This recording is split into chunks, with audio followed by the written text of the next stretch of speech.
All right, what is going on, guys? So I've been in the Philippines for the past week, so that's why I haven't been uploading in the past couple of weeks.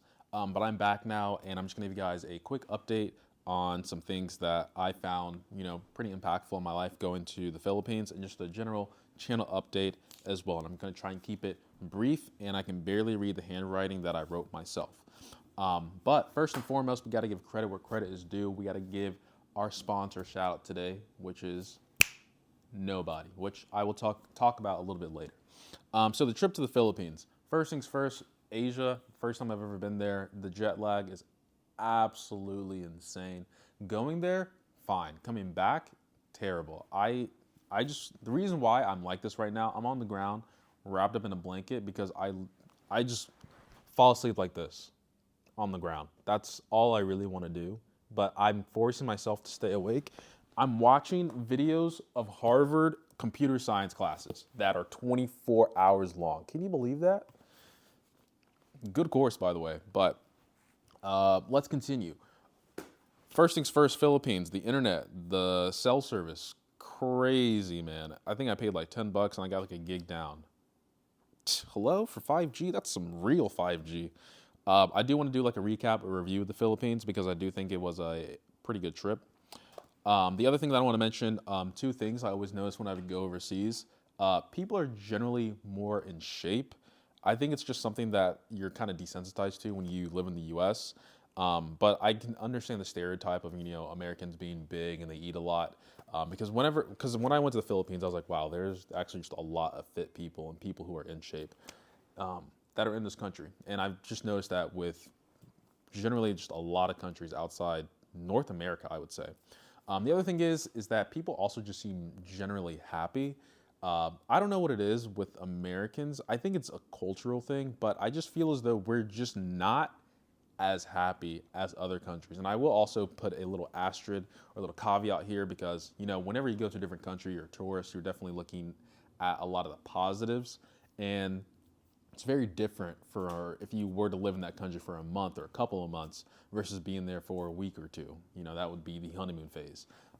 So I don't know. I definitely feel as though people are just generally happier overseas versus in the U.S. But like I said, I think it's a cultural thing. It's not all sunshine and rainbows over here in the States. It's a great country, don't get me wrong, but I just feel as though us as a society, we just always have something to complain about, which is just kind of annoying sometimes, right? Next thing, because I'll probably have that in my full recap of the Philippines. God, there's so many notifications coming in. Let's talk about FTX Implosion. The lack of sponsors on this channel, right? So there's basically this whole crusade of videos right now of FTX collapsing. I think BlockFi, I think some other crypto exchanges are filing for bankruptcy. And you might be a little bit surprised on this channel why I'm talking about this. I've made some personal finance videos back in the day, not too much. I think midway through the pandemic, I stopped just because I didn't feel comfortable talking about these topics because, for one, I didn't feel knowledgeable to talk about it. And the other reason was it just didn't feel right. Okay, I'll leave it at that. But there's basically this whole crusade attacking the personal finance YouTubers about taking on this deal and spreading it to their audience without them knowing about, how FTX actually worked, which I also kind of agree with because, when a company is offering you an 8% return year over year, which is better than the stock market, you got to raise some eyebrows how that's possible, especially when most of the times they're worked out of these countries where, laws are not really regulated. But I want to give my own perspective. I don't want to join the hate wagon on them because I've been watching some of those YouTubers like Andre Jick, Graham Stephan, Meet Kevin, Tom Nash, even before they had 100K subscribers, and just how their content changed after a while and how I don't really align with their content now. And I can kind of see how they quote unquote sold out, but I'll leave that in my own FTX video if you guys want me to make that. But the lack of sponsors on this channel, let's talk about this for a quick second, because this is actually really important. Actually, before I get to this, let me talk about the other two things. There have been questions about me covering my life as a senior software engineer. I can make videos on that if you guys want me to. Let me know down in the comments below. and I will also continue making tech videos. I actually got a laptop that came in that I'm going to review. But now let's go back to the sponsors, because this is a topic I really want to talk about. It's a running joke on this channel. At least it first started off as a joke. It is a joke about, the whole, this video is sponsored by nobody. And that's kind of my thing that I've kind of ran away with, just because videos definitely seem different when they are sponsored versus when they're unsponsored, especially when there's a conflict of interest on who is sponsoring the video and what you're talking about. I understand sponsors give you money, right? It's hard to turn down money, but at the same time, you also have to think about your audience and what they're worth, right? And the two examples that come into mind when I talk about sponsors is, the first instance was, I believe MKBHD made a video on like the Buick, talking about how amazing the car tech is. There's a lot of tech in this car that people sort of just take for granted as things that new cars have in 2020. I remember watching that video like, bro, you own a Tesla Model S. How are you saying these things are cutting edge and innovative when you literally drive a car that the technology is like 5-10 years ahead of it? And on top of that, the tech that you're talking about in that video is, I don't want to say outdated, but it's like so normalized that it doesn't even make sense as a tech channel that you're saying that this is like revolutionary. Like, I remember there was one point where he was like, check out the backup camera. Okay, so next up is a rear view camera. I'm like, bro, a Toyota Corolla has a backup camera since like 2010. How is this cutting edge? Right? It's like sponsored content like that. And then the other instance that I'm thinking of is when I believe Linus Tech Tips made a video about crypto mining, how bad it is, how it's ruining, like, I guess, the gamers' supply in a way. It claims to be doing gamers a solid by setting aside a stash. And then the next video, he's like, oh, okay, let's talk about GPU mining. By the way, this is sponsored by NiceHash. Better yet, do you like free money? And everyone was just like, bro, how are you going to basically make a video about how bad GPU mining is for your audience and why they suck, and then take a bag of money from NiceHash showing people how to mine? Better yet, do you like free money? Right? Like I said, conflict of interest on topics that you're talking about. So that's why, for me personally, I'm a small channel, so clearly I don't get deals like, Buick coming to me or NiceHash coming to me or FTX coming to me. But I would say I do get a decent streamline of sponsors that approach me.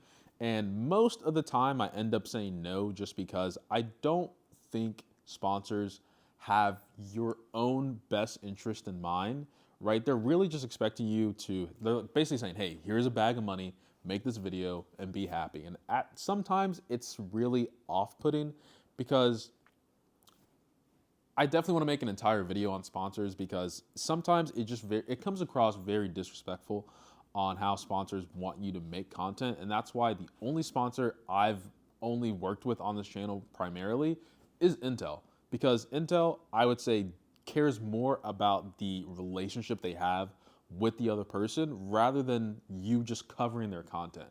You know what I mean? Like, at least for Intel, I can criticize them, give them honest feedback, and they will listen. And they're actually pretty easy to work with, compared to some other sponsors that are just like, hey, we love your content, we love your style of video, but can you make it like X, Y, and Z? Can you make it like MKBHD? And I'm like, yeah, I'm just like, no, I'm not MKBHD. That's not my style of video. I don't care who else you've worked it with. I don't care if you give me $10,000. I don't care if you give me $20,000. You're not going to come to my channel, say you like my content, and then say, hey, we actually don't want your style of video. Make it like this guy. And I get it, right?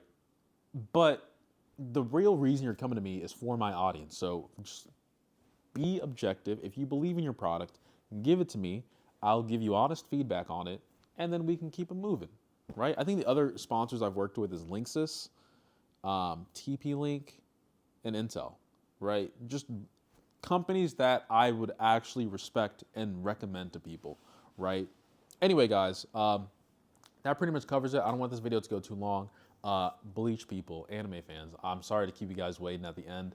I'm still trying to make another channel, Still trying to cover it. Don't worry, I haven't watched any new episodes. I'm just as lost as you guys. Maybe you guys are already caught up, but I'm still on like episode 3 or something. But I'm tired. I'm about to put my head on this pillow, watch Futurama and computer science Harvard videos, and go to sleep. But don't worry, videos are going to be coming out on Wednesday. I'm definitely going to be posting a lot more. Like I said, we're going to be posting stuff about the Philippines, the FTX implosion, I should say, life as software engineer, things that, up and coming software engineers should keep in mind, what they should expect. I'm so jet lagged. And sponsored content. That's sponsored content. I have so much to rant about, dude. Like, I get it, man. You're giving me $10,000. You're giving me $20K. You're giving me $50K, $100K. I get it, but I'm not going to sell out for the sake of selling out. Anyway, guys, I appreciate every single sub, like, and comment. And as always, guys, much love. By the way, these number figures, they're just fabricated. They're not actually real, at least for my standards. 5